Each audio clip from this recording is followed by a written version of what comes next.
लोगों के और भी हताहत होने की सूचना मिली। मैं श्रद्धासुमन अर्पित।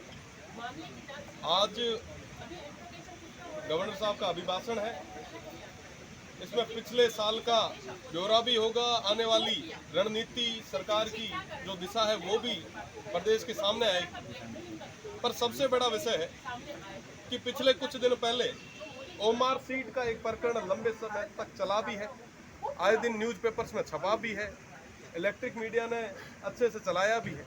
हकीकत ये है कि दोनों ही सरकारें युवाओं के भविष्य के साथ फुटबॉल खेलती हैं।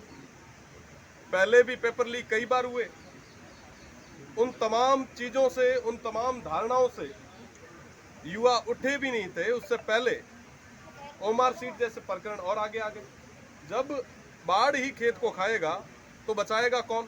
और दोनों ही सरकारें बारी बारी से युवाओं के भविष्य के साथ खिलवाड़ कर रही। मैं वेस्टर्न राजस्थान से आता हूँ, रेगिस्तान से आता हूँ।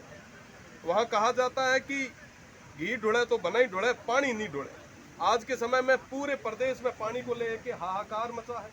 जेजेएम की मैं अगर बात करूं तो जेजेएम में हम 32वें नंबर पे है, हमारा जो स्टेट है वो 32वें नंबर पे है। और उसमें भी अगर मैं स्टेट की बात करूं तो बाड़मेर सबसे आखिरी में।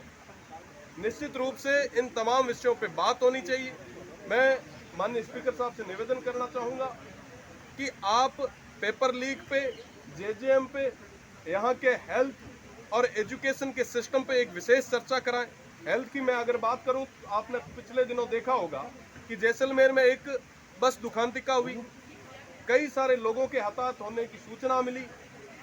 बर्निंग यूनिट तक बाड़मेर, जैसलमेर जो सबसे ज्यादा रेवेन्यू देता वहां पे नहीं है। आज के समय में ट्रॉमा सेंटर की अगर हमारी बात करूं तो सबसे बुरे हाल है। उधर से अगर मैं बाड़मेर, जैसलमेर के पर्यावरण की बात करूं तो ओरण, गोचर और खेजड़ियों को पूरी तरीके से डिस्ट्रॉय किया जा रहा है। पर अभी तक प्रदेश की सरकार का कोई स्पष्ट रुख अभी तक सामने नहीं आया। कई हमारे जो युवा साथी हैं वो जैसलमेर से जयपुर तक पद यात्रा कर रहे हैं। आखिर ये जरूरत क्यों पड़ी? दोनों ही सरकारें बारी बारी से कहीं ना कहीं युवाओं के साथ में, वंचितों के साथ, शोषितों के साथ अत्याचार कर रही है और अभी तक मुद्दों की बात करने के लिए दोनों तैयार नहीं है। मुझे लगता है कि इस सदन में अगर मुद्दों पे बात होगी तो निश्चित रूप से प्रदेश की जनता को उसका फायदा मिलेगा।